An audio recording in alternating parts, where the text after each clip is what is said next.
"Sir, she's in pain to ask," the little girl whispered through chattering teeth. And when the lonely Navajo healer Michael Nez looked into his shed, he discovered something that would shatter everything he thought he knew about healing, about loss, and about the terrible price of keeping ancient secrets buried in the desert. Arizona Territory, 1885. In a place where the red earth met endless sky, where healing hands had failed when they mattered most, and where a single moment of compassion would unleash forces that had been hunting through the wilderness for 7 long years. The morning sun painted the canyon walls the color of dried blood when Michael Nez heard the first footsteps approaching. His cabin. He had been grinding juniper berries in the old stone mortar his grandmother had given him, the rhythmic crushing of meditation that usually brought peace to his troubled mind. But today, even the ancient ritual couldn't quiet the restlessness that had been growing in his chest like a thorny vine.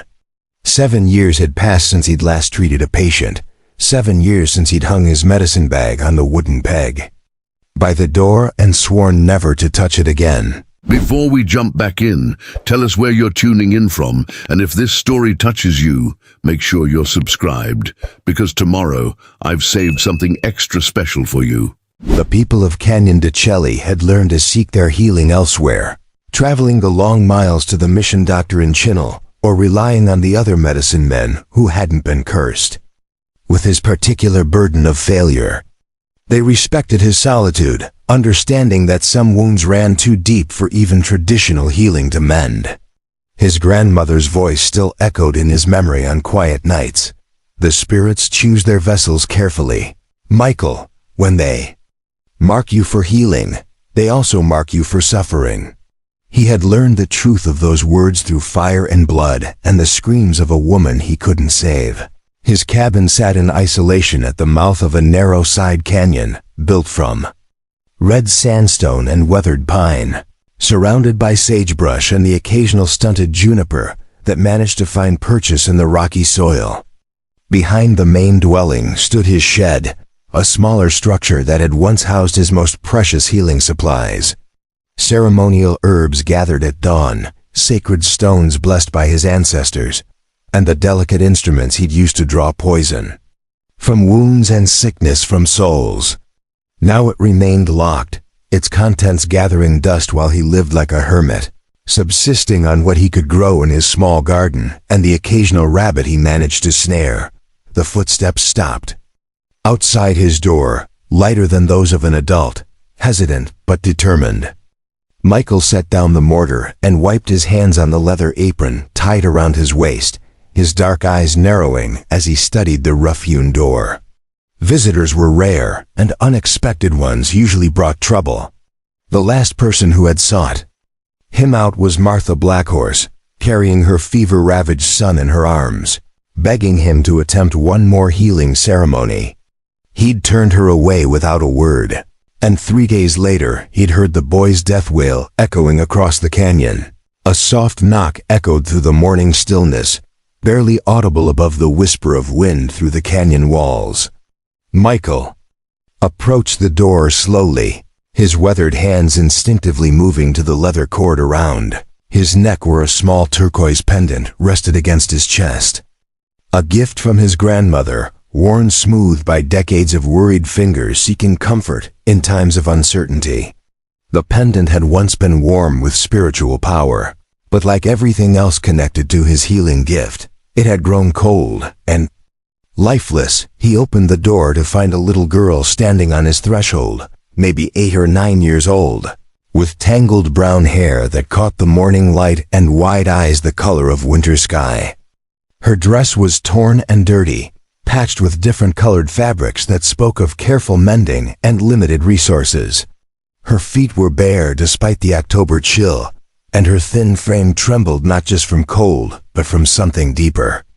Exhaustion, fear, or perhaps both. But there was something else in her bearing, a fierce determination that reminded him of his own grandmother when she'd set her mind to accomplishing something important. "Sir," she said, her voice barely above a whisper, "she's in pain to ask." The words came out in a rush, as if she'd been practicing them during a long journey and was afraid she might forget them if she didn't speak quickly. Her small hands clutched at the torn fabric of her dress, knuckles white with tension. Michael frowned, studying the child's face for signs of deception or madness. In his experience, children sometimes spoke in riddles when trauma had fractured their ability to communicate clearly. The mission school in Chinnell had taught him enough English to understand her words, but their meaning remained elusive. "Who is in pain to ask, little one?" he replied gently, crouching down so his eyes were level with hers. "And ask for what?" The girl's gaze darted past him toward the interior of his cabin, then back to his face with an intensity that was unsettling in someone so young. "My sister," she said. "She's hurt real bad, but she won't say how bad because she's afraid you'll turn us away like everyone else did." Her small hand gestured toward the shed behind his cabin. "I heard people in town talking about how you used to fix people who were broken inside, not just outside. That's what she needs. Fixing on the inside." A chill that had nothing to do with the desert morning ran down Michael's spine. He hadn't spoken to anyone from town in months, hadn't left his canyon refuge except to trade vegetables for supplies at the distant trading post.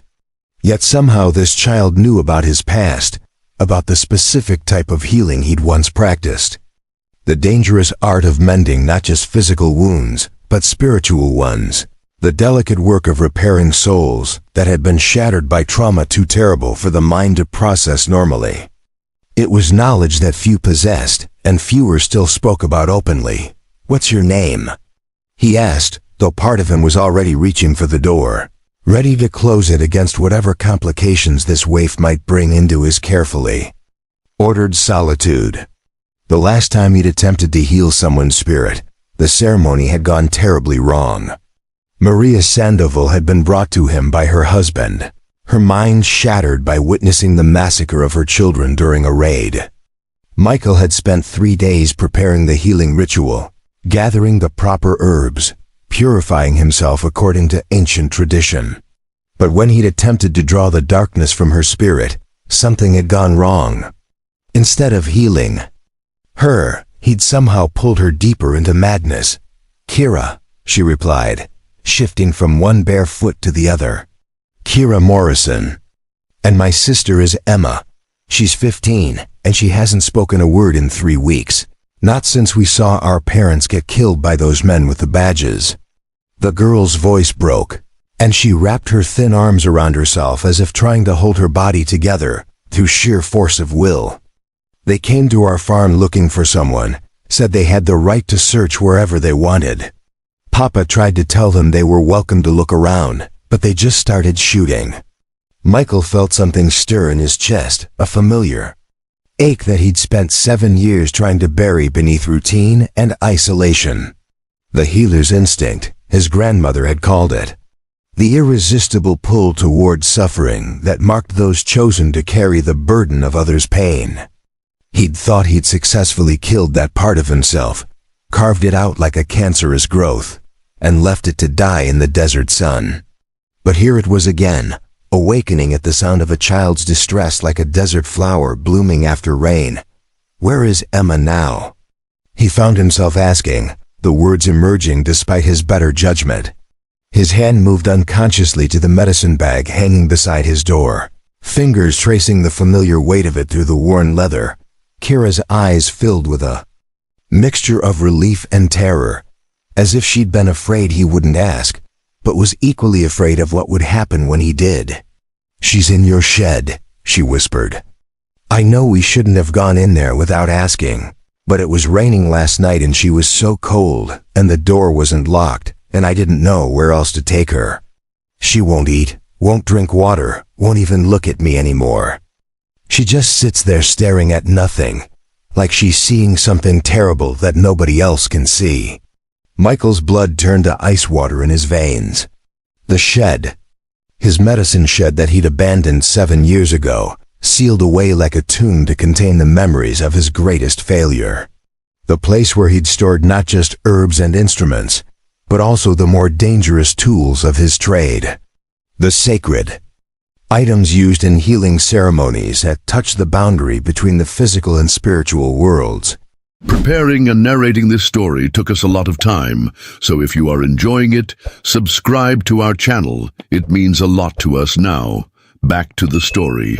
Objects that could be deadly in the wrong hands, or when misused by someone whose own spiritual balance had been compromised.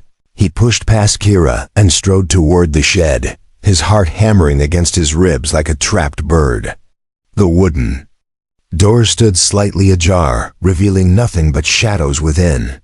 The old iron lock that should have secured it lay broken on the ground, its metal corroded by years of neglect. His hands shook as he approached the entrance, memories flooding back. With each step, the interior of the shed was exactly as he'd left it 7 years ago, preserved like a museum of his former life. Shelves lined the walls, filled with clay pots containing dried herbs and ground roots. Bundles of sage and sweetgrass hung from the rafters, their once potent aroma now faded to a whisper. In the far corner sat his ceremonial drum, its surface cracked with age and disuse. And scattered across the wooden floor were the sacred objects he'd abandoned in his flight from responsibility. But none of that registered immediately, because sitting in the center of the shed was a girl who looked like she'd stepped out of a nightmare. Emma Morrison was perhaps 15, with the same brown hair as her sister, but matted with dirt and what looked like dried blood. Her dress was torn and stained, hanging on her thin frame like a burial shroud. But it was her eyes that made Michael's breath catch in his throat. They were wide open but completely vacant, staring at something beyond the physical world with an intensity that spoke of unspeakable horror. She was surrounded by his most powerful healing objects. The obsidian scrying mirror lay in her lap, its black surface reflecting her hollow gaze. The sacred white sage bundle was clutched in her right hand, its dried leaves crumbling between her fingers. And around her neck hung the silver amulet he'd inherited from his great-grandfather, a piece so sacred that even he had rarely dared to touch it. "Emma," Kira whispered from behind him, her voice breaking with desperate hope. "Emma, I brought him, the healer man. He's going to help you get better." But Emma didn't respond, didn't even blink. She remained frozen in place like a statue, breathing so shallowly that Michael had to watch carefully to confirm she was still alive. Michael stepped carefully into the shed, his trained eye taking in the scene with growing alarm. This wasn't just trauma or grief. Something else was happening here, something that connected to the dangerous spiritual realm he'd sworn never to enter again. The objects surrounding Emma weren't randomly chosen. They were arranged in a pattern that spoke of either incredible knowledge or terrible instinct. The same pattern his grandmother had taught him for the most dangerous healing ceremony of all, the soul retrieval. A ritual so perilous that most medicine men refused to attempt it, designed to call back the scattered pieces of a spirit that had been shattered by trauma beyond endurance. If performed correctly, it could restore someone from the deepest madness. If performed incorrectly, it could trap the healer's own soul in the space between worlds, leaving both patient and doctor lost forever. "How long has she been sitting like this?" he asked quietly, not taking his eyes off Emma's still form. "Since yesterday morning," Kira replied. "I woke up and found her in here. I tried to move her, but she won't budge. It's like she's made of stone." The little girl's voice dropped to a frightened whisper. "Is she dying, Mr. Nez? Is that why she won't talk to me anymore?" Michael knelt beside Emma, careful not to disturb the objects around her. Her skin was cold to the touch despite the warmth of the morning sun streaming through the shed's single window. Her pulse was slow but steady, and her breathing, while shallow, showed no signs of distress. Physically, she appeared unharmed beyond the obvious signs of travel and neglect. But spiritually, she was somewhere else entirely. He'd seen this condition only twice before in his years of practice. Both times, the patient had witnessed something so horrific that their spirit had simply fled their body rather than endure the memory. It was the mind's ultimate protection against unbearable trauma, but it was also potentially fatal. Without intervention, the disconnected spirit would eventually forget how to return, leaving the body to slowly waste away. "Kira," he said softly, "I need you to tell me exactly what happened to your parents. Everything you remember, no matter how frightening." He continued to study Emma's vacant expression, looking for any sign of awareness. Sometimes understanding the wound is the first step toward healing it. The little girl's breath hitched, but she forced herself to speak. "They came at dawn. 6 men on horses wearing badges but dressed like outlaws. They said they were looking for someone who'd stolen something important, someone who might be hiding on our farm." Her voice grew smaller with each word. "Papa said they were welcome to search, but they needed to be respectful because Mama was still in her nightgown."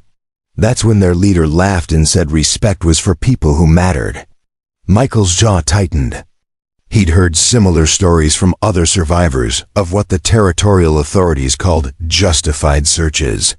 Men who used their badges as licenses for brutality, who took what they wanted and killed anyone who protested. The fact that Emma and Kira had survived it all was remarkable. The leader had pale eyes and a scar across his cheek, Kira continued, her words barely audible now. "He kept staring at Emma in a way that made my stomach hurt. When Papa tried to stand between them, the man shot him without warning. Just pulled his gun and fired, like Papa was nothing more than a rabid dog." Tears began streaming down her cheeks, but she forced herself to continue. "Mama screamed and ran to Papa, and they shot her too, right in front of us. Emma tried to cover my eyes, but I saw it all anyway." Michael closed his eyes, feeling the familiar weight of human suffering settling on his shoulders like a lead blanket. This was why he'd stopped healing. Not because he'd lost his abilities, but because the world seemed determined to create more pain than any one person could bear to witness. Each patient he'd treated had carried scars that ran deeper than flesh, wounds that spoke of humanity's endless capacity for cruelty. "What happened next?" he asked, though he dreaded the answer. "They made us watch while they went through our house, taking whatever they wanted." The man with the scar kept talking to Emma, saying terrible things about what he was going to do to her once his men finished their business. Kira's voice dropped to a whisper. Then something strange happened. Emma looked right at him and said something in a language I'd never heard before. Her voice was different, older somehow. It made the man step back like she'd slapped him. Michael's eyes snapped open. "What kind of language? Can you remember any of the words?" Kira shook her head.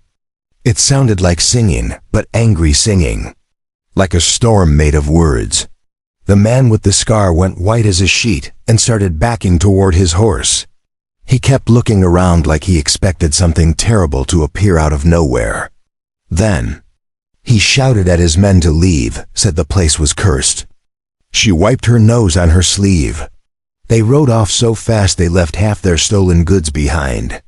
But Emma collapsed right after they left, and she hasn't been the same since. A chill ran down Michael's spine as understanding began to dawn. Emma hadn't just witnessed trauma. She'd somehow accessed something beyond normal human capability, drawn on forces that existed in the space between the physical and spiritual worlds. It was the kind of spontaneous manifestation that his grandmother had warned him about, when extreme stress could temporarily tear the veil between realities. "Kira," he said carefully, "has Emma ever done anything like that before? Spoken in strange languages or seemed to know things she shouldn't know?" The little girl nodded reluctantly. "Sometimes she'd have dreams about things before they happened. And once, when I was real sick with fever, she put her hands on my forehead and sang in that same strange language. I got better right away, faster than the doctor said was possible." She looked up at Michael with desperate hope. "Does that mean she has the gift like you do? Does that mean you can fix her?" Michael stared at Emma's motionless form pieces of a terrible puzzle beginning to fall into place. The girl hadn't just survived trauma. She'd unconsciously performed some kind of protective ritual, drawing on abilities she didn't understand or control. But the effort had cost her dearly, possibly fracturing her spirit in ways that would require the most dangerous healing ceremony. He knew. The same ceremony that had destroyed his confidence 7 years ago and driven him into exile. He stood slowly, his decision crystallizing like ice in his chest. Emma Morrison was dying by degrees, her soul lost somewhere between worlds. Without intervention, she would waste away to nothing within days. And despite his fear, despite his history of failure, Michael Nez knew he was the only person within 100 miles who even understood what was wrong with her, let alone how to attempt a cure. "Kira," he said quietly, "I'm going to try to help your sister. But I need you to understand that what's wrong with her is very serious, and the kind of healing she needs is very dangerous. There's a chance that trying to cure her could make things worse, maybe even cost both our lives." He met the little girl's eyes with absolute honesty. "Do you still want me to try?" Without hesitation, Kira nodded. "She's all I have left in the world, Mr. Nez. If you don't try to save her, she's going to die anyway. At least this way there's hope." Her young voice carried a strength that reminded him of the old ways, when children learned early that survival required difficult choices. Michael looked one more time at Emma's vacant stare, at the sacred objects arranged around her like the components of a ritual she'd never been taught. Then he turned toward his cabin, his mind already racing through the preparations he would need to make. The soul retrieval ceremony required 3 days of purification, specific herbs that would need to be gathered at precise times, and a level of spiritual courage he wasn't sure he still possessed.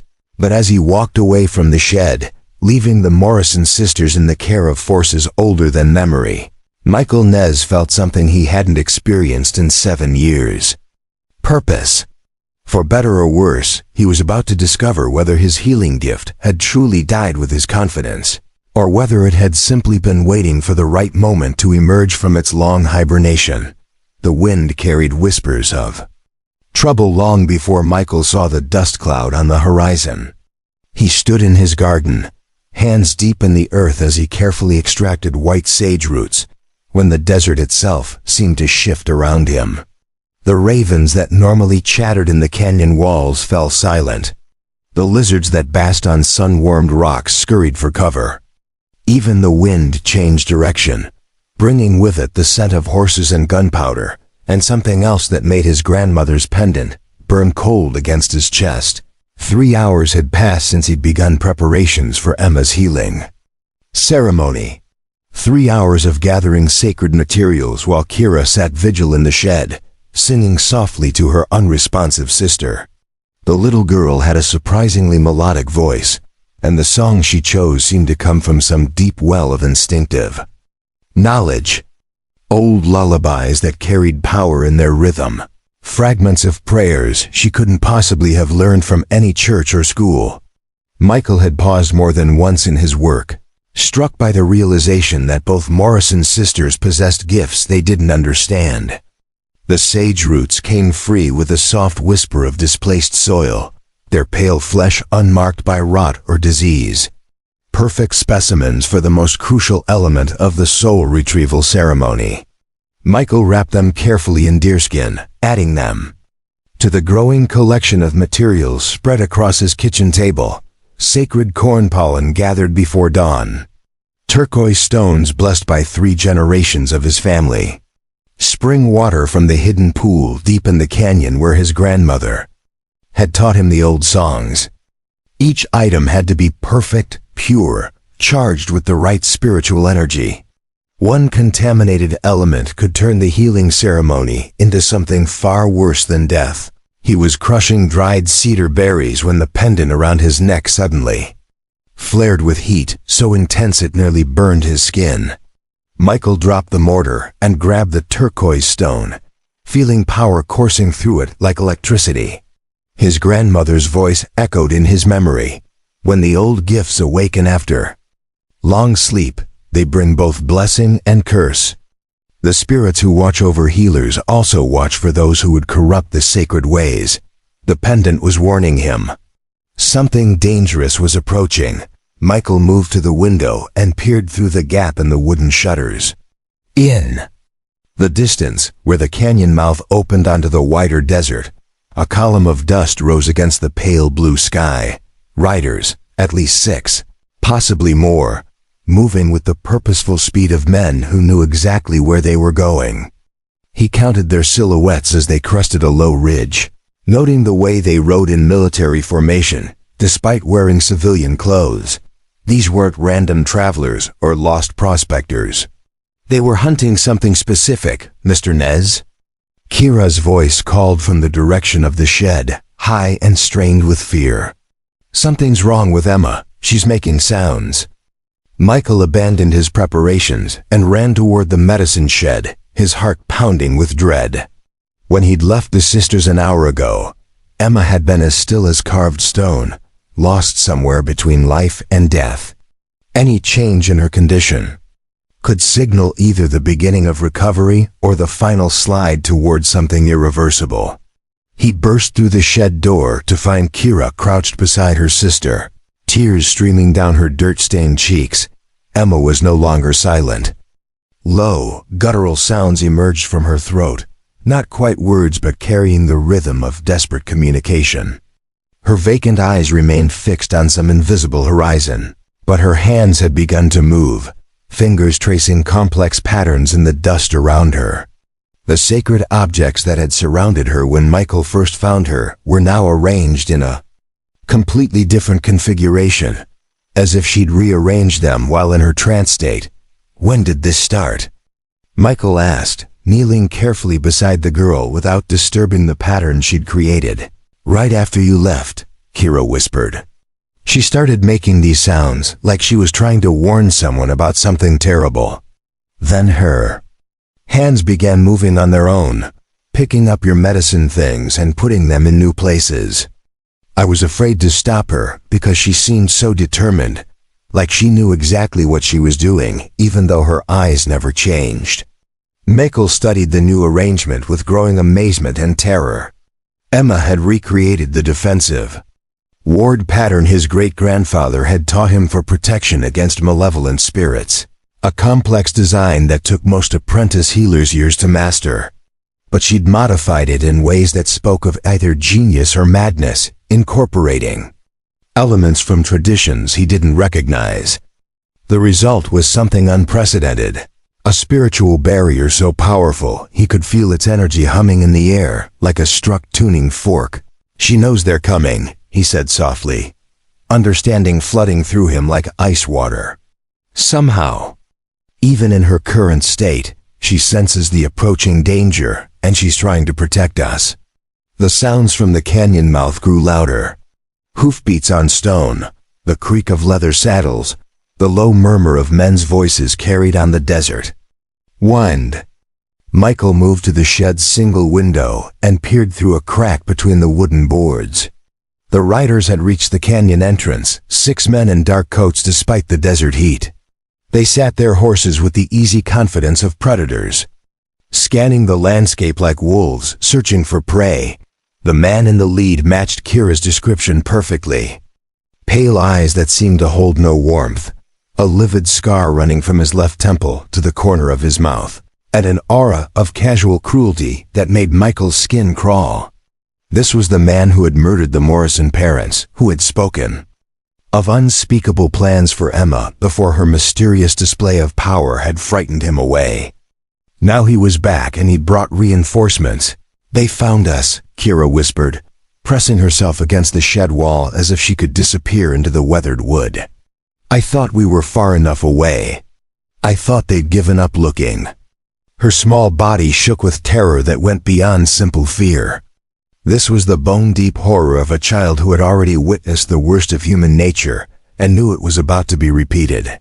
Michael placed a gentle hand on her shoulder, feeling the tremors that ran through her thin frame. They won't hurt you or your sister, he said, with more confidence than he felt. I promise you that. The words carried the weight of a sacred vow. spoken in the presence of powerful spiritual forces. Once uttered, such promises became binding on the speaker's soul, enforceable by powers older than human law. Emma's wordless sounds grew more urgent, taking on a musical quality that reminded Michael of the traditional warning songs his people used to alert the tribe to approaching enemies. But woven through the familiar melody were harmonies that shouldn't exist, notes that seemed to come from multiple voices despite emerging from a single throat. The effect was both beautiful and deeply unsettling, like hearing an entire choir singing from the mouth of one small girl. She's calling something, Michael realized with a mixture of awe and terror. Or someone. This isn't just a warning song. It's a summoning. He'd read about such phenomena in the oldest texts his grandmother had shared with him, accounts of healers whose gifts had evolved beyond normal human limits. Under extreme stress, some could reach across the barriers between worlds and call upon allies that existed in purely spiritual form. The riders had dismounted now, spreading out to surround his small homestead with practiced efficiency. Michael counted weapons. Rifles, pistols, and something else that made his blood run cold.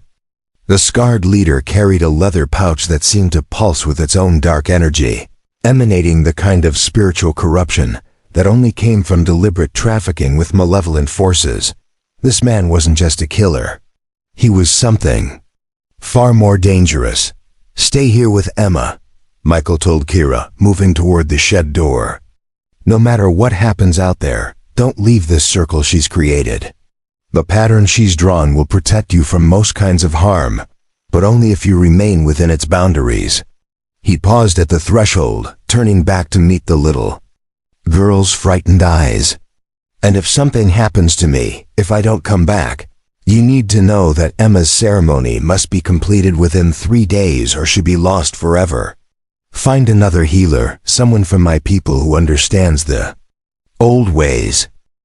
"You're coming back," Kira said fiercely, her child's voice carrying surprising authority. "Emma's song says so. Listen to the melody. It's not a goodbye song. It's a gathering song." She tilted her head, concentrating on her sister's wordless music. "She's calling help to come to you, Mr. Nez. I don't know what kind of help, but it's coming. She can see things the rest of us can't." Michael paused, really listening to Emma's ethereal song for the first time. Kira was right. The melody carried notes of anticipation and preparation rather than farewell. Whatever spiritual forces the girl was summoning, they were intended to aid rather than mourn. The realization filled him with a strange sense of calm, as if he were about to face the approaching confrontation as part of a larger plan rather than as an isolated victim. He stepped outside to find the scarred man standing in the center of his yard, flanked by his 5 companions. Up close, the corruption was even more apparent. The man's pale eyes held depths that shouldn't exist in human pupils, and the leather pouch at his belt writhed with movements that suggested it contained something alive and unnatural. This wasn't just a killer seeking revenge. This was someone who had deliberately chosen to walk paths that led away from humanity towards something darker. "Mr. Nez, I presume," the scarred man said, his voice carrying an accent that Michael couldn't place. "My name is Garrett Thorne, and I believe you have something that belongs to me." His smile revealed teeth that were too sharp, filed to points in a deliberate display of predatory intent. 2 young ladies who witnessed an unfortunate misunderstanding at their family's farm. "I'd like them returned so we can clear up any confusion about what they think they saw." "The girls are under my protection," Michael replied calmly, drawing on the inner stillness his grandmother had taught him for dealing with dangerous situations. "And from what I understand, there was no misunderstanding about your murder of their parents. You came to their farm seeking something, and when you didn't find it, you decided to take your frustration out on innocent people." Thorne's smile widened, revealing more of those unnaturally pointed teeth. "Innocent is such a subjective term, don't you think? The Morrison family was harboring stolen property, sheltering a thief who had taken something very valuable from my employers. When they refused to cooperate with our investigation, they forced us to use more persuasive methods. He gestured to the shed behind Michael. I'm particularly interested in the older girl. She displayed some rather unusual abilities during our last encounter. My employers would be very interested in studying those abilities more closely. Michael felt his grandmother's pendant grow warm against his chest, responding to the spiritual darkness radiating from Thorn and his companions. These weren't ordinary outlaws or corrupt lawmen. They served something that existed outside normal human understanding, something that collected individuals with supernatural gifts for purposes that didn't bear contemplating. Emma's spontaneous display of power had marked her as a target for forces that treated human life as raw material for darker purposes. The girls stay here, Michael said firmly. Whatever your employers want with Emma Morrison, they're not going to get it. Find another way to satisfy your masters. He let his own spiritual energy rise to the surface, allowing Thorn to sense the depth of power he was prepared to use in defense of his charges.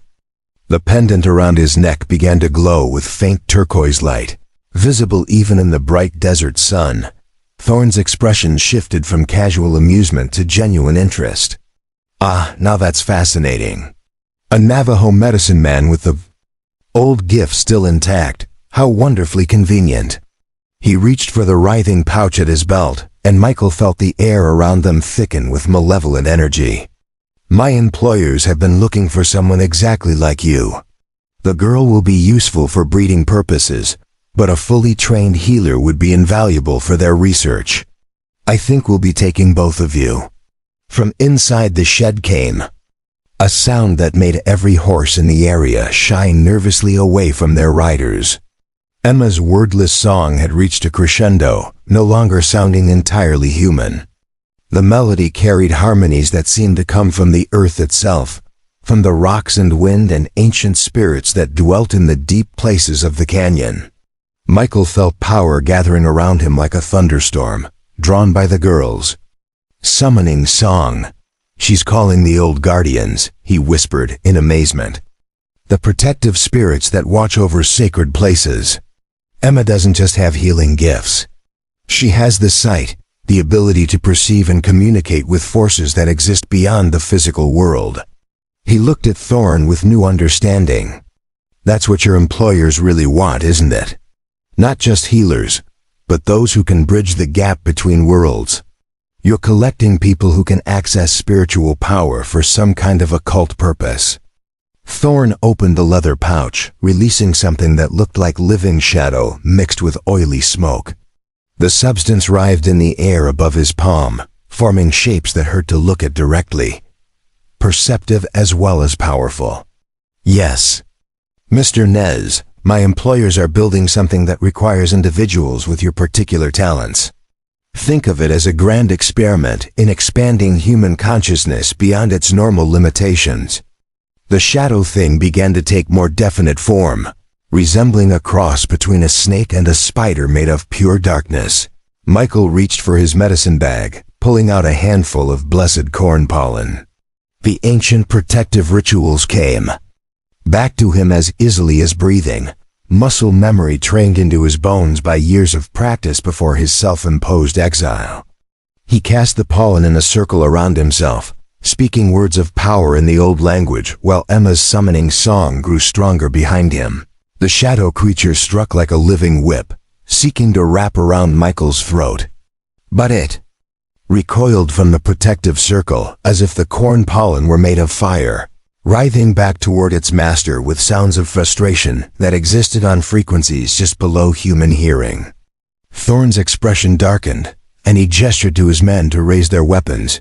That was when the canyon walls began to sing. The sound started as a low harmonic resonance, as if the red sandstone itself were vibrating in sympathy with Emma's wordless music. Then it grew, picking up harmonies and overtones that seemed to come from the very bones of the earth. Michael felt the hair on his arm stand up as he realized what was happening. The girl's summoning had succeeded. The guardian spirits of this place were responding to her call, manifesting their protection in ways that hadn't been seen for generations. Wind rose from nowhere, swirling around the confrontation like a living thing. The horses panicked, rearing and pulling at their reins as their riders struggled to maintain control. Thorn's shadow creature dissolved back into smoke, unable to maintain coherence in the face of the spiritual forces gathering against it. And from the depths of the canyon came new sounds, the voices of guardians older than human memory, answering a child's desperate plea for protection. "This isn't over," Thorn snarled, fighting to control his terrified mount. "There are more of us coming, and they won't be deterred by Indian magic tricks. We know where you are now, healer. We know what you're protecting, and my employers have resources you can't imagine." He jerked his horse's head around, spurring the animal toward the canyon mouth as his men followed in disarray. But as they fled, Thorn's voice carried back on the supernatural wind. 3 days, medicine man. We'll give you 3 days to consider our offer. After that, we come back with enough men and equipment to take what we want regardless of your spiritual protections. Enjoy your brief respite." The sound of hoofbeats faded as the riders disappeared beyond the canyon walls, leaving behind only the echo of Emma's triumphant song and the lingering sense of ancient powers stirring to wakefulness. Michael stood in the sudden silence, his heart pounding as he realized the true scope of what he was facing. This wasn't just about protecting 2 orphaned children from killers seeking revenge. Emma Morrison had somehow attracted the attention of forces that operated on a national scale, organizations with resources and knowledge that went far beyond anything he'd encountered before. Her spontaneous display of power had marked her as valuable to people who collected supernatural abilities for purposes that definitely weren't benevolent. And now they had 3 days. 3 days to complete the soul retrieval ceremony and restore Emma to full consciousness. 3 days to prepare defenses against enemies who combined modern weapons with occult knowledge. 3 days to somehow find a way to protect 2 gifted children from adversaries who treated human life as a commodity to be harvested and studied. He turned back toward the shed where Kira still sat beside her transformed sister. Emma's song was quieter now, the urgency replaced by something that sounded almost like contentment. She had called for help and received it, establishing a connection with protective forces that would buy them time but not safety. The real battle was yet to come, Mr. Nez, Kira said as he entered the shed. Emma's eyes moved. Just for a second, but they focused on me like she was really seeing me instead of looking through me. Hope lit the little girl's face like sunrise. "Does that mean the ceremony is already working? Does that mean she's coming back?" Michael knelt beside Emma, studying her face for signs of returning awareness. The girl's expression was still distant, but there was something different about the quality of her trance. Before, she had seemed lost, adrift in some spiritual wasteland beyond reach. Now she appeared to be traveling with purpose, journeying toward a specific destination, rather than wandering aimlessly through the spaces between worlds. "She's preparing herself for what's coming," he said softly. "The ceremony I planned to perform, the soul retrieval ritual, requires the patient to be strong enough to make the journey back from wherever trauma has scattered their spirit. Emma is gathering that strength, collecting the pieces of herself that were lost when she witnessed her parents' murder."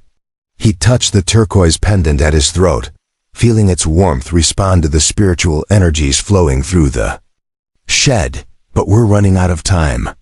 3 days isn't enough to properly prepare for a soul retrieval, especially not while defending against enemies who won't hesitate to disrupt the ceremony if it serves their purposes."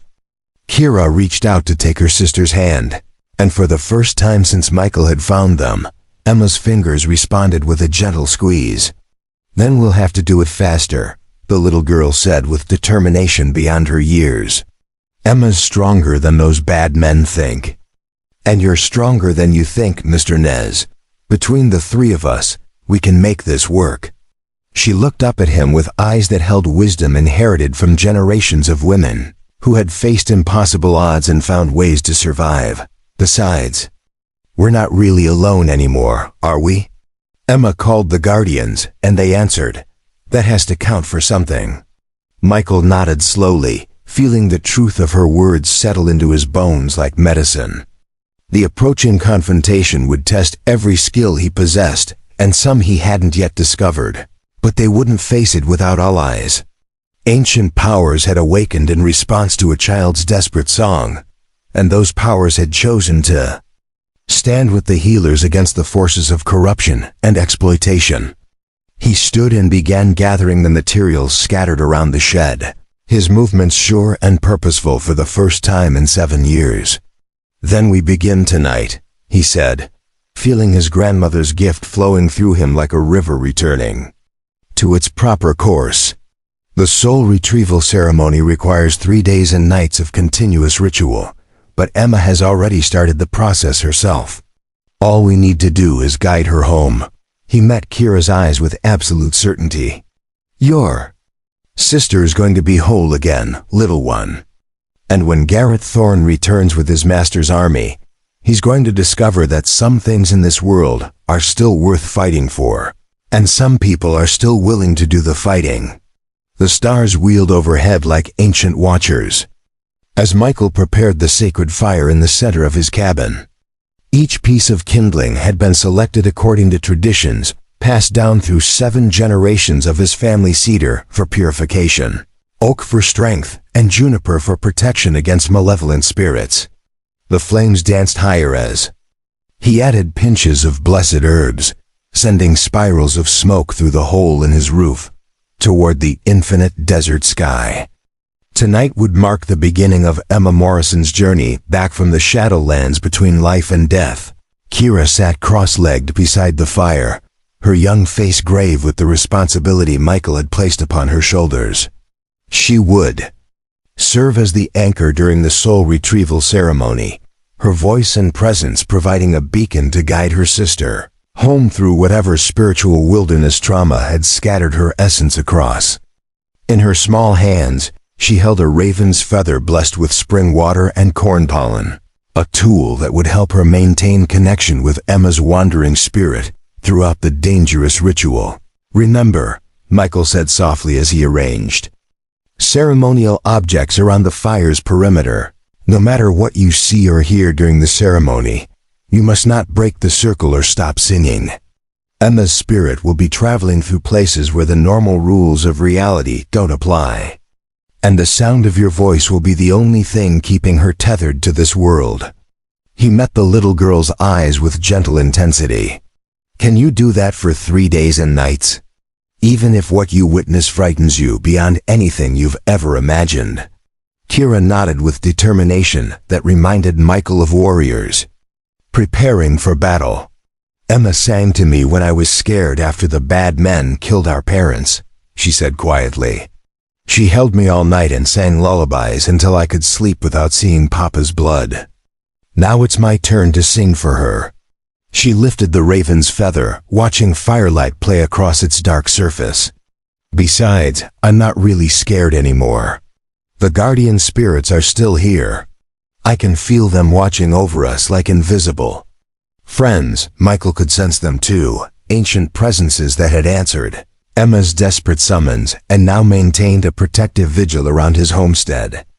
They manifested as subtle changes in the desert's normal rhythms, wanes that carried impossible harmonies, shadows that moved against the direction of moonlight, and a constant underlying hum of power that made his grandmother's pendant warm against his chest. The guardians were real, and they had chosen to stand with the healers against the forces of corruption gathering beyond the canyon walls. Emma herself lay in the center of the cabin on a bed of soft deerskin, surrounded by the sacred objects she had instinctively arranged during her trance state. Her breathing had grown deeper over the past few hours, and occasionally her lips would move as if speaking to invisible companions. The soul retrieval ceremony would guide her conscious mind back to her scattered spirit fragments, but the process required her to relive every moment of trauma that had driven those pieces into hiding. It was a journey that killed some patience and left others permanently changed in ways that weren't always beneficial. "Before we begin," Michael said, settling into his position at the fire's eastern edge, "I need to tell you about my grandmother's last teaching, the one I've never shared with anyone because I was afraid of what it meant." He stared into the dancing flames, seeing memories older than his own lifetime flickering among the burning cedar. "She told me that some healers are chosen not just to mend individual wounds, but to stand guard against darkness that seeks to corrupt the very source of healing power itself. She said I would know when that time came because the choice would be between saving one person or protecting the gift for all future generations." Kira tilted her head, studying his face with wisdom that seemed far beyond her years. "You think that's what this is about? You think those bad men want Emma for more than just hurting her?" Her voice carried a mixture of fear and fierce protectiveness. "You think they want to steal her gift and use it for terrible things?" "I know they do," Michael replied grimly. "Garrett Thorne carries objects that reek of corrupted spiritual power, tools created by people who have deliberately perverted the sacred arts for selfish purposes. His employers aren't just collecting individuals with supernatural abilities. They're trying to build something that requires those abilities as components, like gathering materials for some vast and terrible ritual." He reached for his medicine bag, feeling the familiar weight of instruments his great-grandfather had crafted with his own hands. "But tonight we focus on Emma. Whatever else is coming, she needs to be whole and strong to face it." The ceremony began with the calling of directions, ancient words that established connection with the spiritual forces governing east, south, west, and north. Michael's voice rose and fell in patterns learned before he could walk, syllables that carried power accumulated over centuries of faithful repetition. With each invocation, the fire burned brighter, and the protective circle around them grew stronger. Kira joined her voice to his when he gestured, her pure tones weaving through his deeper ones like silver thread through dark cloth. As the calling reached its crescendo, Emma's body began to glow with faint phosphorescence, as if moonlight were being generated from within her skin. This was the sign Michael had been waiting for, proof that her spirit was responding to the ceremony's summons and beginning the long journey back from wherever trauma had hidden it. But with the light came danger, because spiritual illumination made souls visible to things that hunted in the spaces between worlds. "Something's moving outside," Kira whispered, her voice barely audible above the crackling fire.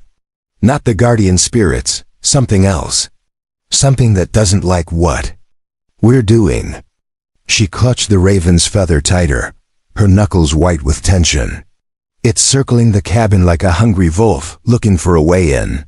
Michael felt it too, a presence that radiated malevolence like heat from a forge. This wasn't one of Thorne's human associates, but something that had been drawn by the ceremony's spiritual energy. A shadow feeder, his grandmother had called such entities, creatures that existed by consuming the life force of others and were particularly attracted to souls in vulnerable states. Emma's spirit, traveling between worlds during the soul retrieval, would be especially tempting prey. "Keep singing," he commanded, reaching for a pouch of white sage while maintaining his position in the sacred circle. "Don't stop no matter what happens. Emma needs your voice to find her way home, and breaking the protective barrier now could trap her spirit permanently in the Shadowlands." He began casting sage smoke in complex patterns around the cabin's perimeter, speaking words of banishment that made the very air shiver with power. The entity outside responded with a sound like breaking glass mixed with a woman's scream, circling faster now as it sought weak points in their spiritual defenses. Michael could see its shadow through the gaps in his shutters, something that moved like liquid darkness and left frost patterns on everything it touched. Shadow feeders were ancient evils, predators from the early days of the world when the barriers between dimensions were thinner and more permeable. Emma's glow intensified, and suddenly her voice joined the ceremony, speaking in languages that predated human civilization. The words carried such power that the cabin's wooden walls groaned under the strain, and the fire flared so bright it cast shadows in directions that defied natural law. She was no longer simply receiving the ceremony's healing energy, but actively participating in it, drawing on knowledge that seemed to come from the collective memory of every healer who had ever walked the sacred path. She's not just retrieving her own spirit fragments, Michael realized with growing amazement. She's accessing the inherited wisdom of all our ancestors, learning abilities that normally take decades to master. He watched in fascination as symbols of power began appearing. In the air around Emma's glowing form, ancient sigils that wrote themselves in lines of golden light. Whatever trauma scattered her spirit also awakened something that was dormant in her bloodline. Gifts that her Morrison ancestors probably never knew they carried. The Shadow Feeder's attacks grew more desperate as Emma's power expanded. It threw itself against their protective barriers with increasing violence, each impact sending shockwaves through the spiritual realm that made the cabin's foundation stones sing in harmony. But the entity was fighting a losing battle, because Emma wasn't just defending herself anymore.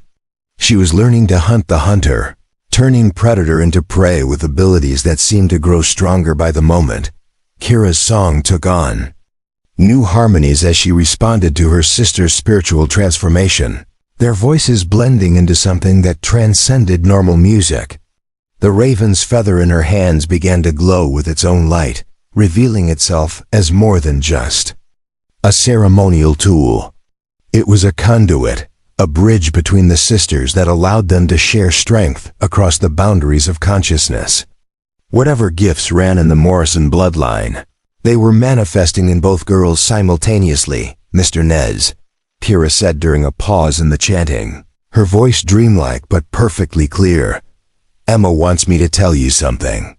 She says the bad men aren't the real danger. They're just servants of something much worse. Something that's been sleeping under the desert for a very long time. Their masters want to wake it up, and they need people like Emma and you to provide this spiritual energy for that awakening. Her eyes were closed but seemed to be seeing vast distances. She says it's already stirring because of what we're doing tonight, responding to the ceremony like it recognizes the power we're using. Michael felt ice form in his veins despite the fire's warmth. If Emma's visions were accurate, then the soul retrieval ceremony was doing more than healing one traumatized girl. It was inadvertently feeding energy into something that had been deliberately buried or banished generations ago. Something that Thorne's employers were trying to resurrect for their own purposes. The choice his grandmother had warned him about was becoming clearer. Continue the healing and risk awakening an ancient evil, or abandon Emma to save the world from whatever was stirring beneath the sand. But as he watched the sisters working together, their combined voices weaving patterns of power that seemed to strengthen rather than drain the protective spirits around them, Michael realized there might be a third option. What if the ceremony wasn't just awakening the buried entity, but also calling forth equally ancient forces to oppose it? What if Emma and Kira weren't just victims being prepared for sacrifice, but weapons being forged for a battle that had been postponed rather than concluded centuries ago?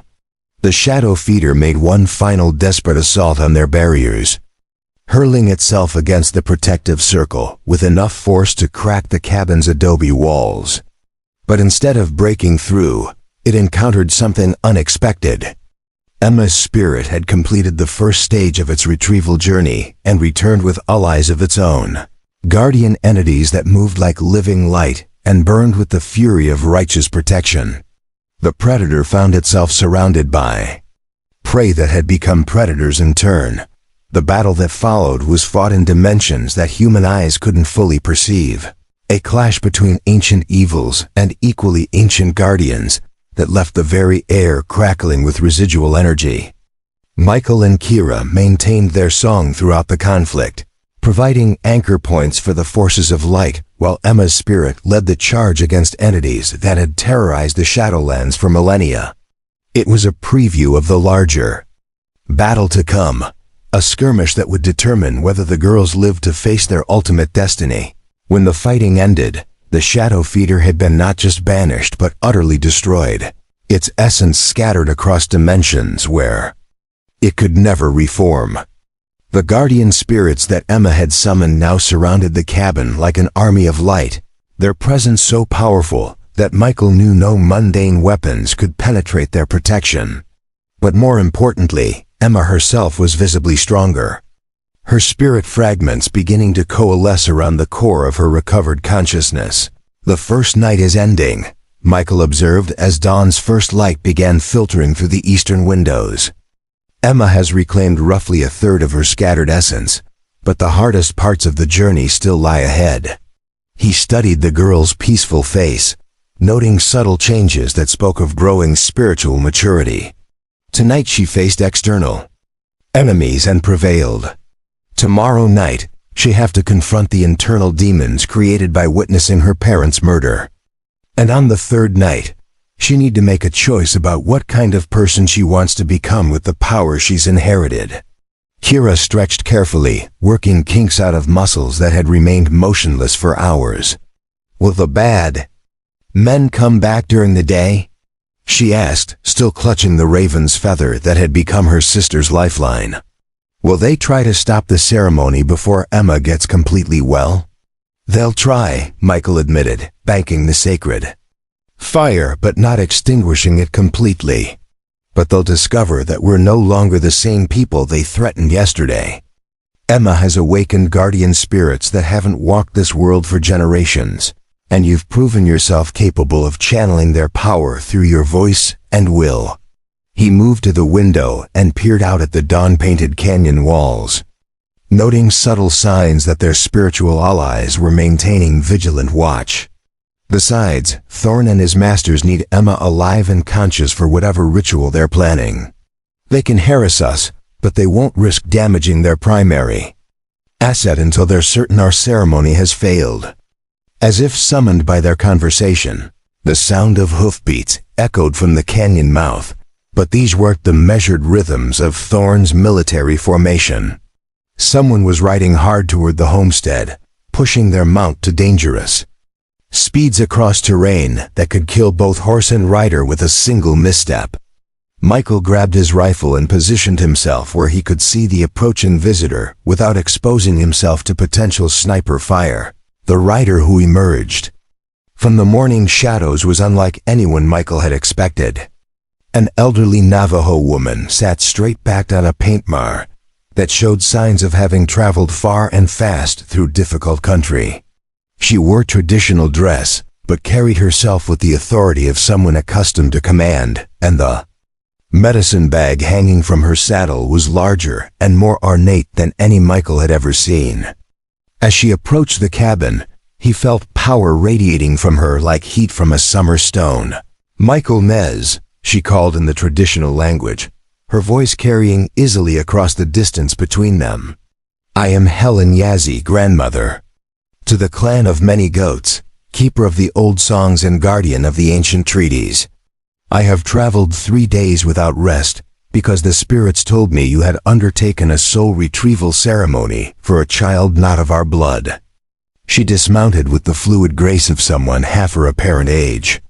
"The guardians of this place sing of power awakening and sleeping evil stirring. It is time for you to learn why your grandmother marked you for greater burdens than healing individual souls." Michael lowered his rifle and stepped outside, feeling recognition stir in his memory.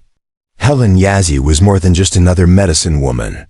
She was one of the keepers, members of a secret society tasked with maintaining barriers between the human world and the primordial forces that had ruled before mankind's emergence.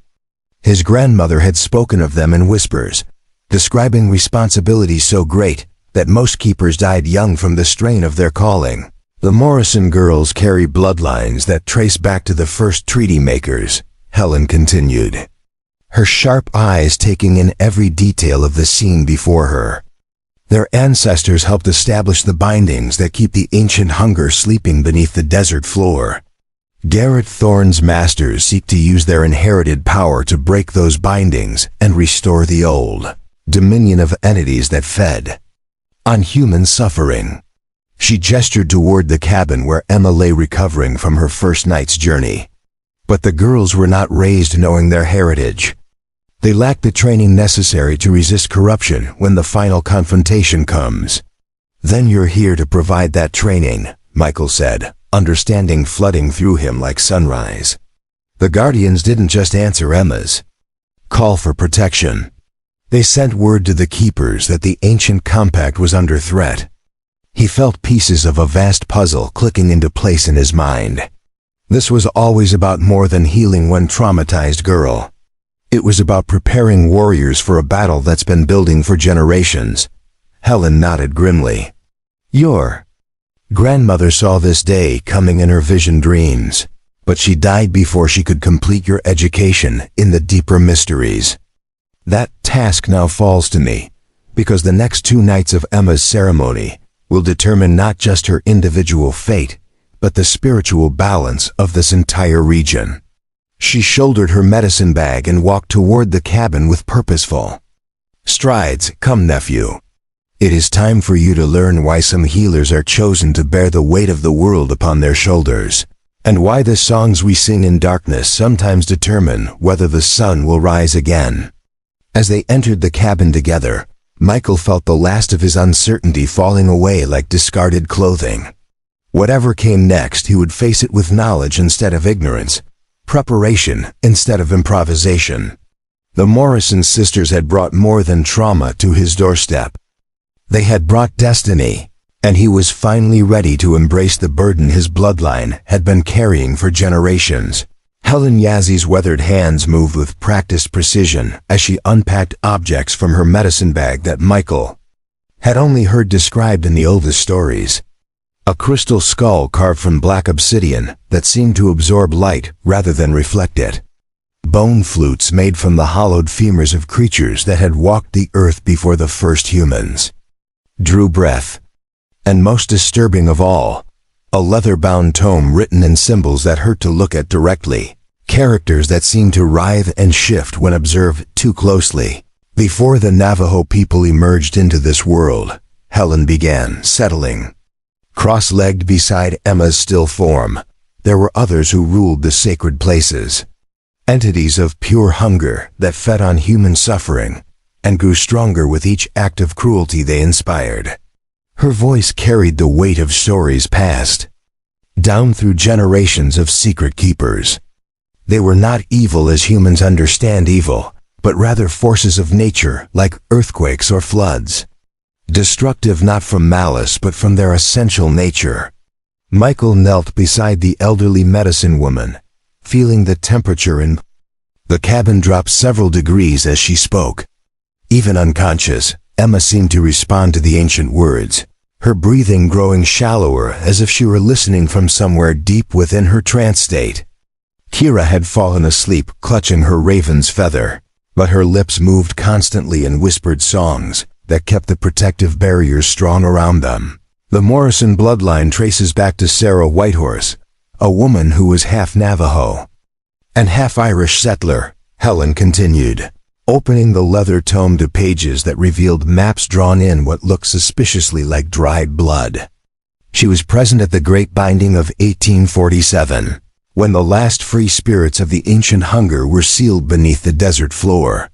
The ritual required 13 medicine men and 13 blood descendants of the original treaty makers, people whose ancestors had negotiated the first compact with these entities centuries earlier.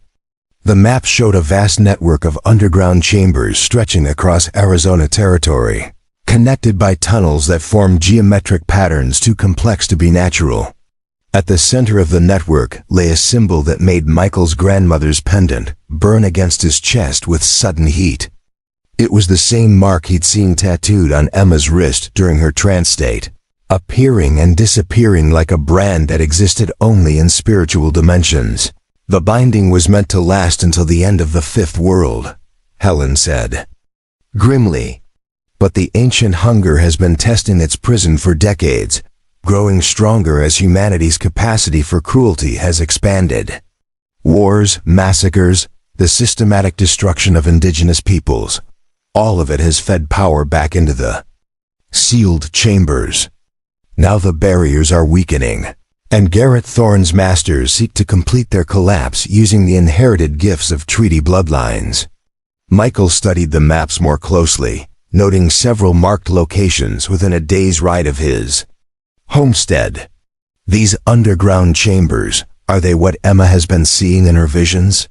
The source of her nightmares about things moving beneath the sand? He traced one tunnel with his finger, following its path toward a symbol that seemed to pulse with its own malevolent energy. And if Thorne's people succeed in awakening what's down there, what exactly are we looking at in terms of consequences? Helen's expression grew darker than storm clouds gathering over the canyon walls. The restoration of an age when human beings existed solely to provide sustenance for entities that regard suffering as the finest delicacy. She closed the tome with a sound like distant thunder. But Emma Morrison isn't just a descendant of the treaty makers. Her bloodline carries genetic memories of the binding rituals themselves, knowledge that was hidden in her family's heredity to prevent it from being lost or stolen. That's why her spirit fragmented when she witnessed her parents' murder. The trauma triggered ancestral memories of power she wasn't prepared to handle. As if responding to her name, Emma's eyes suddenly snapped open, revealing pupils that reflected firelight like polished obsidian. When she spoke, her voice carried harmonics that seemed to come from multiple throats, as if she were channeling the words of long-dead ancestors. The stone serpent coils beneath the red earth, tasting freedom through cracks in its prison. She said in perfect Navajo despite having no previous knowledge of the language. Its dreams leak upward through the soil, poisoning the thoughts of those who seek power without wisdom. Soon it will have enough strength to break the final barrier, unless the compact is renewed with willing blood.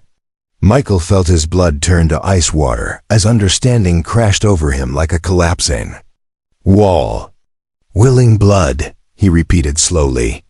The original binding required treaty descendants to participate voluntarily in the ritual. But Emma and Kira don't know about their heritage, don't understand what they're being asked to sacrifice. He looked at Helen with growing horror. That's why the ceremony is so dangerous, isn't it? If Emma completes her soul retrieval and becomes fully conscious of her inherited abilities, she also becomes aware of the choice she has to make. Stop the ancient hunger from escaping, or preserve her own life and the life of her sister. Emma's strange multiple voice continued speaking ancient words that made the cabin's wooden walls groan under spiritual pressure. The hunger that feeds grows strong on the tears of orphaned children and the screams of murdered parents. It has tasted Morrison blood and found it sweet, marked as for consumption when the great feast begins. Her eyes, still reflecting impossible depths, turned to focus on Michael with laser intensity. But the binding can be renewed if 3 conditions are met.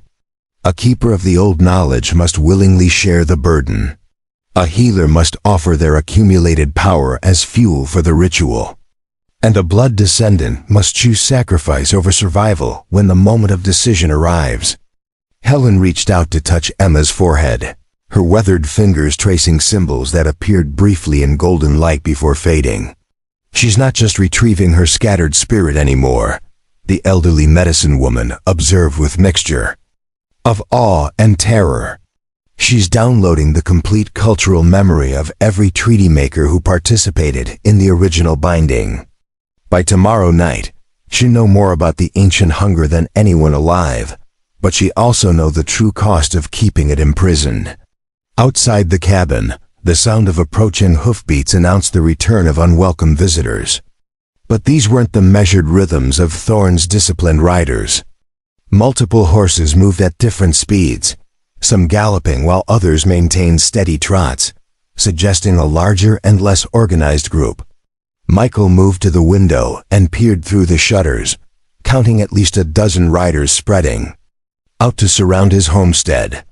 Thorne had returned with reinforcements. "They're early," Helen said without apparent concern, continuing to work with the objects from her medicine bag. The ancient hunger grows impatient and pushes its servants to take greater risks. She began arranging the bone flutes in a complex pattern around Emma's body, each instrument positioned according to alignments that seemed to correspond with the underground chamber maps. But their haste works in our favor. They're not properly prepared for what they're about to face. Kira stirred from her sleep, the raven's feather in her hand beginning to glow with soft silver light. "Emma," she whispered, "I can hear you thinking. You're scared about something, about a choice you have to make." The little girl sat up, her young face grave with inherited wisdom. "But you don't have to make it alone. Whatever the ancestors are asking you to do, I'll do it too. We're sisters, and sisters stick together no matter what." Emma's borrowed voice softened, returning to something more recognizably her own. "The compact requires the willing sacrifice of a treaty bloodline to renew the bindings for another generation," she explained, her words carrying terrible clarity. "But it doesn't specify how many descendants must participate, or whether the sacrifice has to be permanent." She struggled to sit up, and Michael quickly moved to support her weakened form. "There might be another way, a path that doesn't require our deaths but does require us to give up any hope of normal lives." Before anyone could ask what she meant, Garrett Thorne's voice boomed across the desert morning, amplified by some kind of speaking device that made his words echo off the canyon walls. "Mr. Nez, I'm afraid our patience has reached its limit. You have exactly 10 minutes to bring the Morrison girls outside, or we'll be forced to take more direct action." The threat carried undertones of barely controlled madness, as if Thorne himself was being driven beyond his normal limits by whatever forces he served. "My employers have grown tired of waiting, and they've authorized me to use whatever methods necessary to secure our objectives." Helen stood slowly, her elderly frame radiating power that made the air around her shimmer like heat waves. "The second night of the ceremony begins at sunset," she said calmly, as if armed enemies weren't surrounding them. "Emma must complete her spiritual integration before then, or the trauma of forced separation from her recovered memories could shatter her mind permanently." She began pulling additional items from her medicine bag, including several objects that looked distinctly military in origin.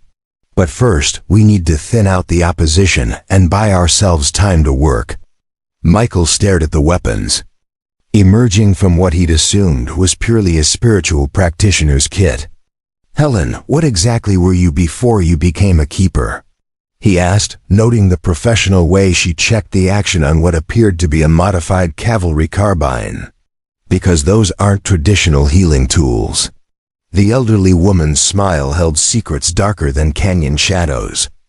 "I spent 15 years as a scout for the Territorial Army before the spirits called me to different duties," she replied, strapping on a gun belt that had clearly seen extensive use. "The keepers aren't just spiritual guardians, nephew. We're also warriors trained to fight enemies that exist in multiple dimensions simultaneously." She moved to the window and studied the positioning of Thorne's men with a tactician's eye. "And right now, we're going to demonstrate why it's unwise to threaten a ceremony that has the backing of powers older than human civilization." Emma struggled to her feet, swaying but determined to remain upright. "I can help," she said, her voice stronger than it had been since Michael first found her. "The ancestors' memories include knowledge of combat techniques that were developed specifically for fighting corrupted humans and their supernatural allies." Golden light began emanating from her skin, growing brighter as she drew on inherited abilities that spanned generations. "But I need to understand something first. If we fight them now, are we just delaying the inevitable, or can we actually win this war?" Helen's expression grew thoughtful as she considered the question. "Victory depends on whether Emma and Kira are willing to accept the responsibility their bloodline carries," she said honestly. "The ancient hunger can be defeated permanently, but only if the treaty descendants choose to become permanent guardians of the binding sites. It would mean giving up normal lives to serve as living seals on dimensional doorways, watching and waiting for signs that the entities are stirring again. She met the girl's eyes with compassionate directness. It's not an easy choice, and it's not one that should be made lightly. But it's the only path that offers true safety for future generations. Kira stood and moved to stand beside her sister, the raven's feather in her hand now blazing with silver fire.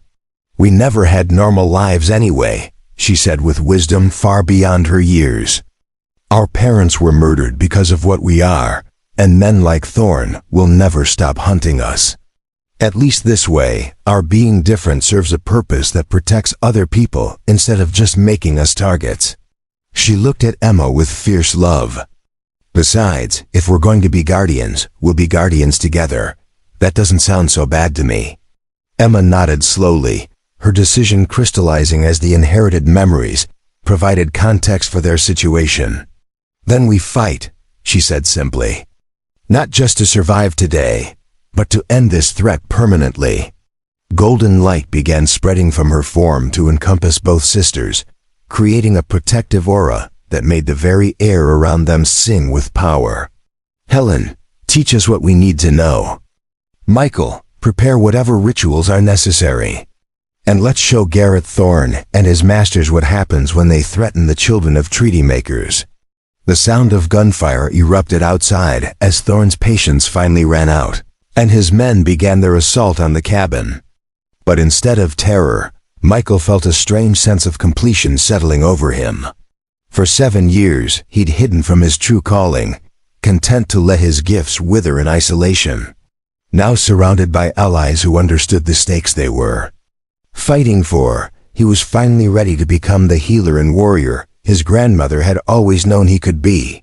As bullets splintered against walls protected by powers older than the territory itself, Emma Morrison began to sing in a voice that carried the accumulated strength of 13 generations of treaty makers.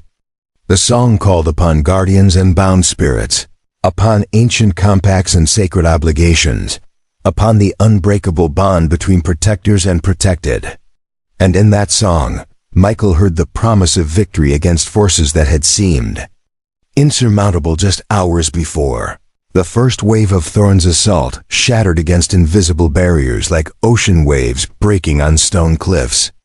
Bullets stopped in midair 3 feet from the cabin walls, hanging suspended in space before dropping harmlessly to the ground.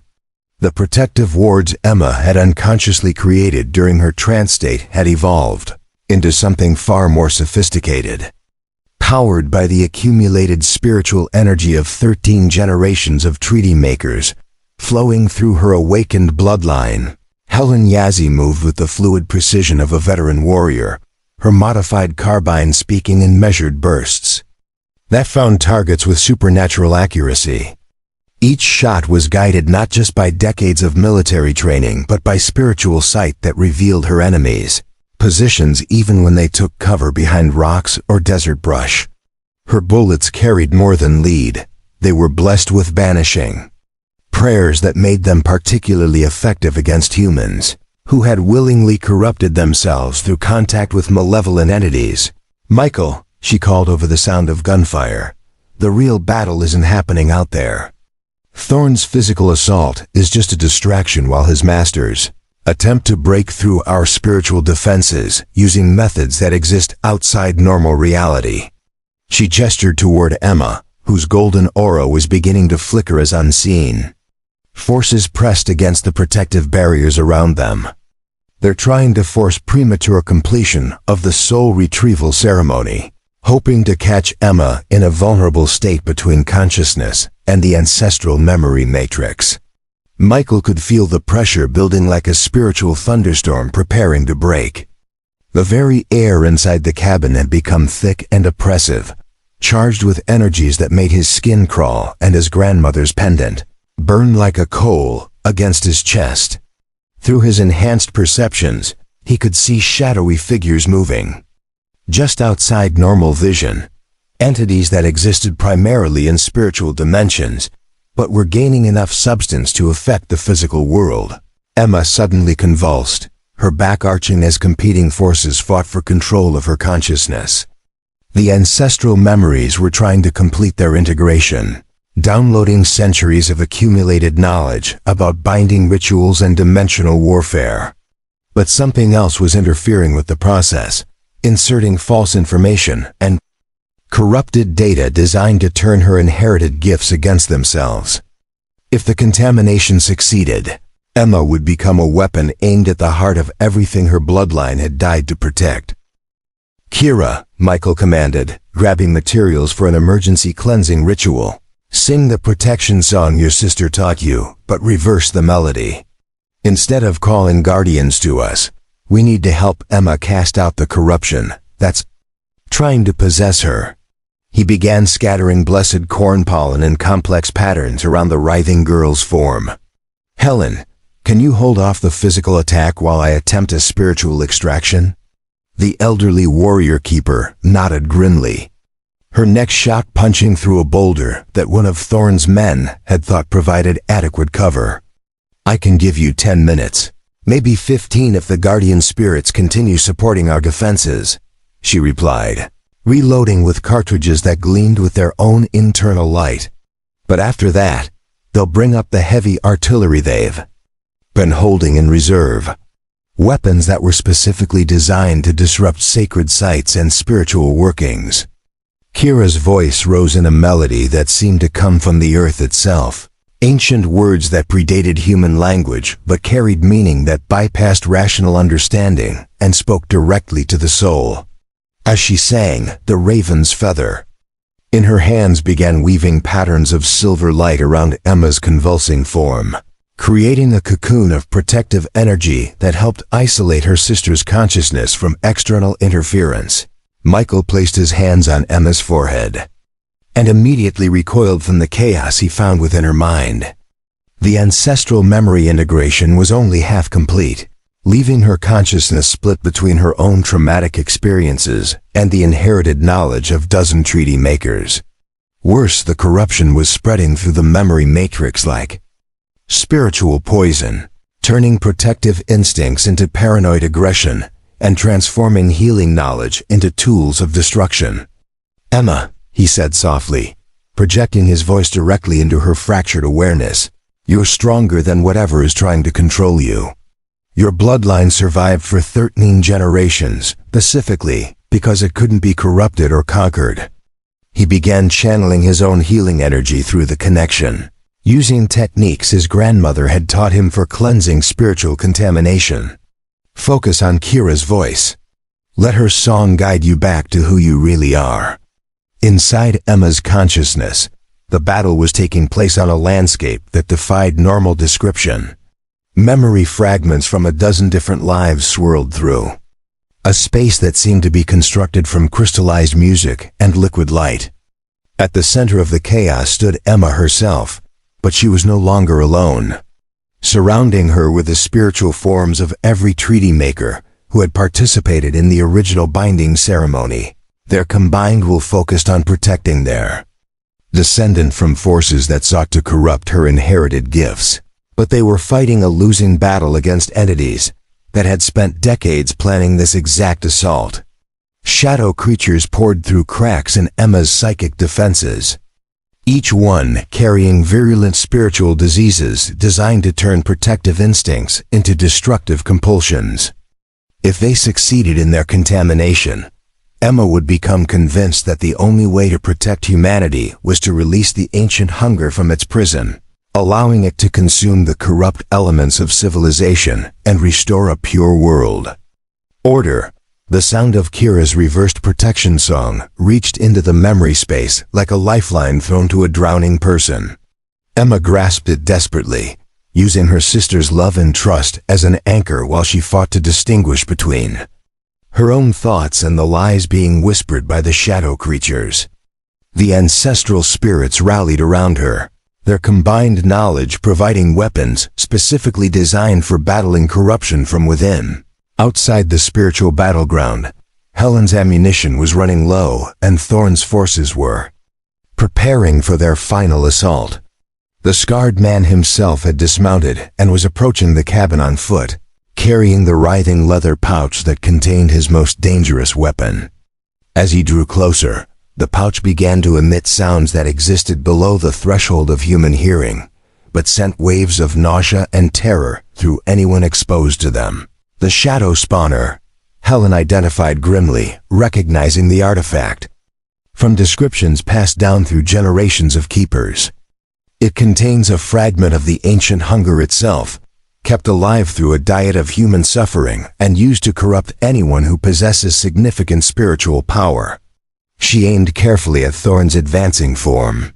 If he gets close enough to release it near Emma while she's in her current vulnerable state, the contamination will be irreversible. Michael felt Emma's consciousness stabilizing as the cleansing ritual began to take effect, but the process was far from complete. She needed at least 5 more minutes to fully integrate the ancestral memories without corruption, but Thorn would reach them in less than 3. The timing was impossibly tight, and any disruption of the spiritual extraction could leave Emma permanently damaged. That was when Kira made a decision that would echo through the generations. Setting down her raven's feather, she stood and walked calmly toward the cabin door, her young face set with determination that belonged on the features of someone 10 times her age. "I'm going out there," she announced simply. "Emma needs more time, and I can give it to her."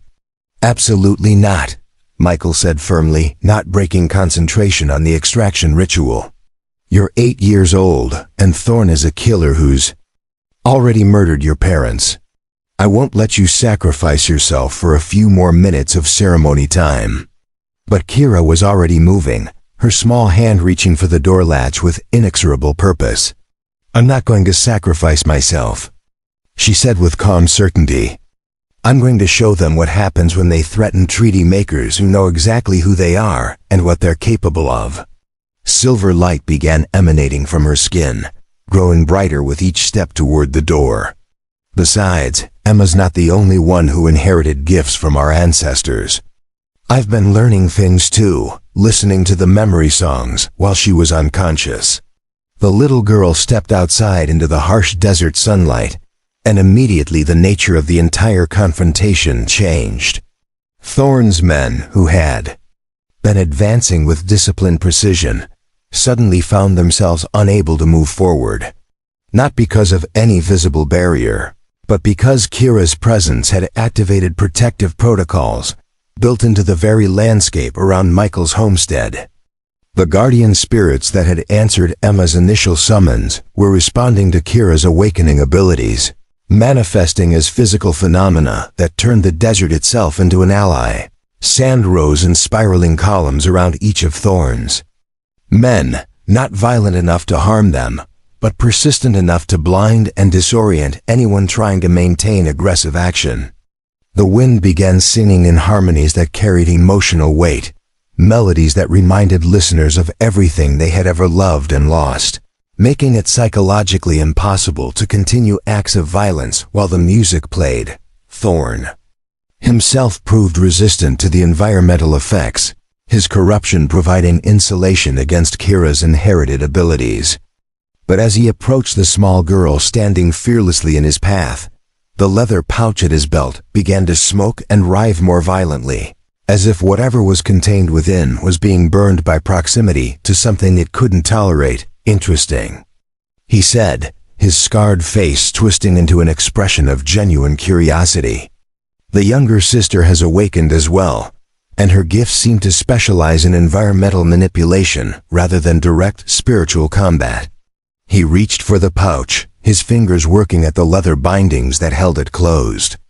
"Let's see how well she handles exposure to a fragment of primordial hunger that's been feeding on concentrated suffering for the past 30 years. But when Thorn opened the pouch and released its contents, something unprecedented happened. Instead of attacking Kira or rushing toward the cabin to corrupt Emma's ceremony, the shadow fragment recoiled as if it had been struck by lightning. Kira's awakened abilities weren't just environmental, they included the capacity to purify spiritual contamination on contact, neutralizing corruption through direct exposure to inherited innocence and protective love. The shadow creature writhed in apparent agony before dissolving into harmless smoke that was immediately dispersed by the singing wind. Thorn stared at the empty pouch in disbelief, his primary weapon neutralized by a child who shouldn't have possessed the knowledge or power necessary to counter artifacts created by centuries of deliberate corruption. Inside the cabin, Emma's eyes snapped open as the ancestral memory integration finally completed successfully. Golden light blazed from her form as 13 generations of accumulated knowledge settled into her consciousness, providing not just understanding of her heritage, but also awareness of abilities that had been dormant in her bloodline since the original binding ceremony. She was no longer just a traumatized girl who had witnessed her parents' murder. She was a fully awakened treaty maker with access to powers that could reshape the spiritual landscape of the entire territory. "The compact can be renewed," she said, her voice carrying harmonics that spoke to souls rather than ears. "But not through sacrifice, through transformation." She stood slowly, her recovered memories providing perfect understanding of what needed to be done. "Kira and I don't have to die to restore the bindings. We just have to become something more than human, permanent guardians who exist partially in the spiritual realm, where the ancient hunger is imprisoned." Michael felt profound relief washing through him as he realized the true solution had been hidden within the ceremonial requirements all along. The treaty makers hadn't been asked to sacrifice their lives.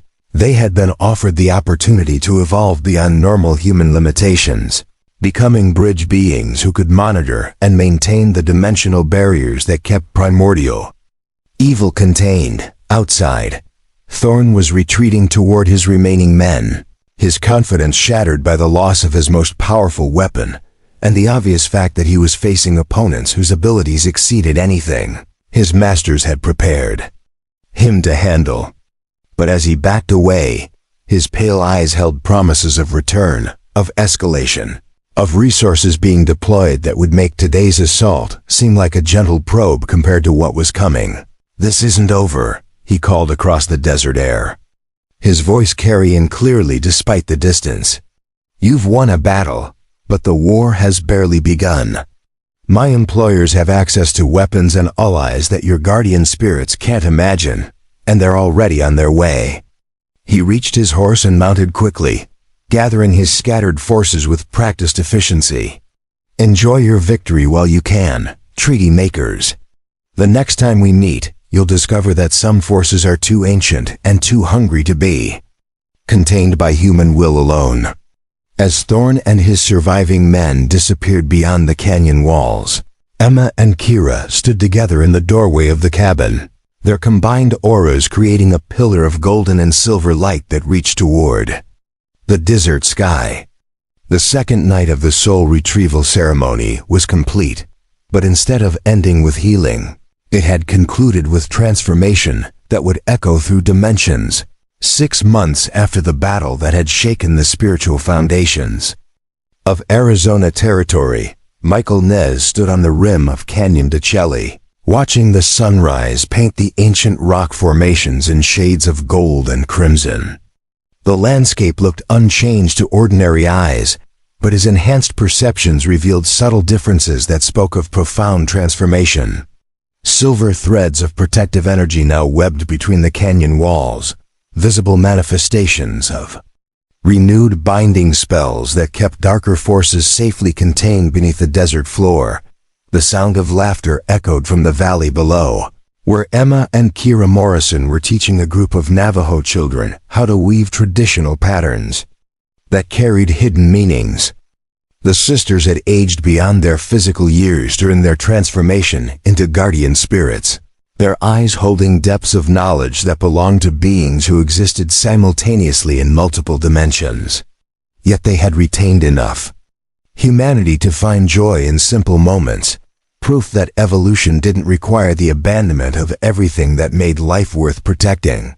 Helen Yazzie emerged from the morning shadows, her elderly form moving with the timeless grace of someone who had accepted responsibilities that transcended normal human limitations. In the months since the ceremony, she had taken on the role of teacher and guide for the newly awakened guardians, sharing knowledge that had been preserved in secret for generations. Her presence brought comfort and wisdom to those learning to navigate abilities that redefined the very nature of their existence. The territorial government has finally stopped sending investigators, she reported, settling beside Michael on the canyon rim. After the third survey team reported equipment failures and unexplained phenomena that prevented them from mapping the underground chambers, they've officially declared this area unsuitable for development. Her weathered face crinkled into a satisfied smile. Sometimes the best protection is simply making certain places too troublesome for bureaucrats to bother with. Michael nodded, remembering the carefully orchestrated campaign of minor supernatural harassment that had convinced officials to leave the region alone. Nothing dangerous or overtly threatening, just enough inexplicable interference to make surveying impossible and construction economically unfeasible. The guardian spirits had proven remarkably creative when it came to protecting their territory from unwanted attention. In the distance, a dust cloud announced the approach of riders. But these carried none of the malevolent energy that had marked Thorne's visits. Michael's enhanced senses identified them as friends long before they came into visual range. 3 Navajo, men from neighboring clans who had volunteered to serve as liaisons between the Guardians and the wider tribal community. They brought news from the outside world and helped maintain the fiction that the Morrison sisters were simply gifted students studying traditional healing arts. "Any word from the Eastern Territories?" Michael asked as the riders drew closer. "Have there been any signs that Thorne's masters are regrouping for another attempt?"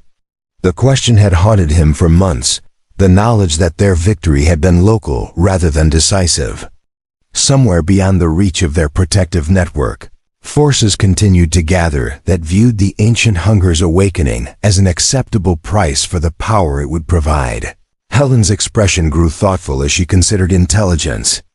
Reports that had filtered through networks of traditional healers and spiritual practitioners across the continent.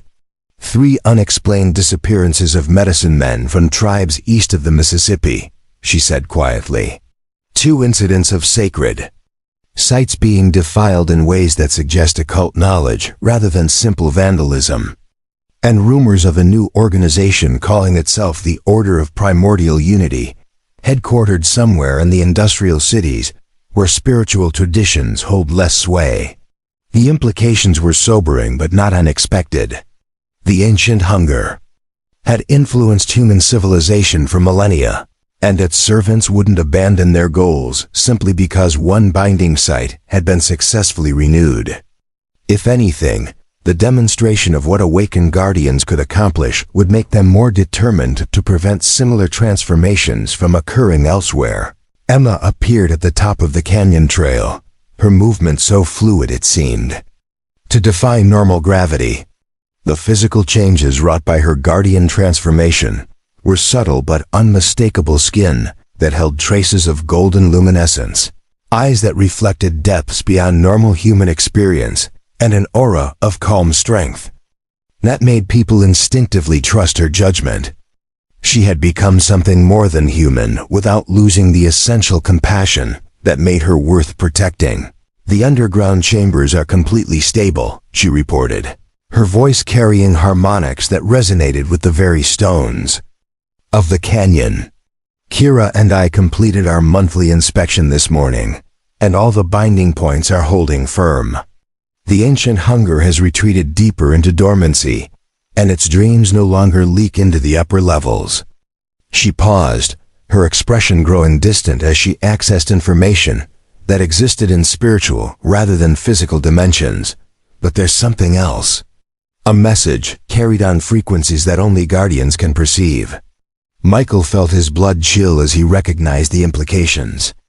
Communication between guardian sites meant that the network of protectors was larger and more active than anyone had realized, with transformed humans maintaining watch over binding points across the continent. But it also meant that threats were emerging that required coordination between multiple guardian clusters. "What kind of message?" Helen asked, her own enhanced senses reaching out to touch the spiritual communication. networks that connected sacred sites across vast distances. And from which direction is it originating?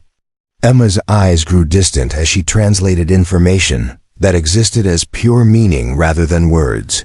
From the Guardians watching the eastern seaboard, they report that something has begun stirring beneath the cities, older and hungrier than what we faced here. The industrial centers have generated such concentrated suffering that it's feeding power into entities that predate the ancient hunger itself. Her voice dropped to a whisper that carried across dimensions. They're requesting assistance, volunteers, willing to travel beyond their own territories to help establish new binding sites in areas where the old protections have been forgotten or deliberately destroyed. The weight of expanding responsibility settled over Michael like a familiar burden, but this time he welcomed it rather than fleeing from it. The healing gifts his grandmother had passed down to him were meant for more than treating individual patients or protecting single communities. They were tools for maintaining the spiritual health of civilization itself, weapons in an ongoing war between forces that fed on human suffering and those that sought to nurture human potential. Kira's voice drifted up from the valley below, leading the children in a song that carried protective blessings woven into its melody. Her abilities had evolved to encompass not just environmental manipulation, but also the capacity to plant seeds of spiritual resilience in ordinary people, helping them develop natural immunity to corruption and despair. In her own way, she was already expanding the Guardian network by creating a generation of children who would grow up resistant to the influence of primordial evil. When do we leave? Michael asked, the decision crystallizing in his mind with the same certainty that had guided him through Emma's ceremony. And how many of us will be needed to establish stable protections in urban environments where traditional spiritual practices have been suppressed or forgotten? Helen's smile held both pride and sorrow, the expression of a teacher watching students prepare for challenges that would test everything they had learned. The Eastern Guardians estimate that a team of 5 transformed humans could establish preliminary bindings around the most critical sites, she said slowly. But the work would require permanent relocation, abandoning the protections of established territory to venture into areas actively hostile to our kind of spiritual practice. She met Michael's eyes with absolute honesty. It would mean leaving this sanctuary behind and accepting that we might never return to the places that shaped us. Emma and Kira exchanged a look that carried entire conversations conducted through their guardian bond, reaching consensus without needing to speak aloud. We go together, Emma said simply. All of us. The binding sites here are stable enough to maintain themselves for years without direct guardian presence, and the lessons we've learned about transformation and renewal need to be shared with communities that are facing threats we've already overcome. She gestured toward the children still singing in the valley below. Besides, those kids will grow up knowing that some responsibilities can't be avoided just because they're difficult or dangerous. Michael felt peace settling over him as the next phase of his life's work became clear. 7 years ago, he had fled from his calling, convinced that his failures disqualified him from serving as a healer. Today, he was preparing to carry healing into the heart of darkness itself, guided by allies who had transformed trauma into strength and wisdom into action. The circle was complete, but it was also expanding, reaching toward horizons that promised both challenge and redemption. As the sun reached its zenith over Canyon de Chelly, 4 figures stood silhouetted against the desert sky, their combined auras creating a pillar of light that could be seen by those with eyes to perceive spiritual truth. They were no longer the broken individuals who had stumbled together 6 months ago, seeking healing and finding purpose instead. They had become guardians, healers, and warriors in humanity's oldest war, carrying weapons forged from compassion and shields crafted from wisdom earned through suffering transformed into strength. The wind carried their voices across the sacred landscape as they sang the ancient songs of protection and renewal, melodies that would echo through dimensions. long after their physical forms had returned to the earth that had shaped them. And in that music, future generations would hear the promise that some things were worth fighting for, some responsibilities worth accepting, and some transformations worth the price they demanded from those brave enough to embrace them. Up next, you've got 2 more standout stories right on your screen. If this one hit the mark, you won't want to pass these up. Just click and check them out, and don't forget to subscribe and turn on the notification bell so you don't miss any upload from us.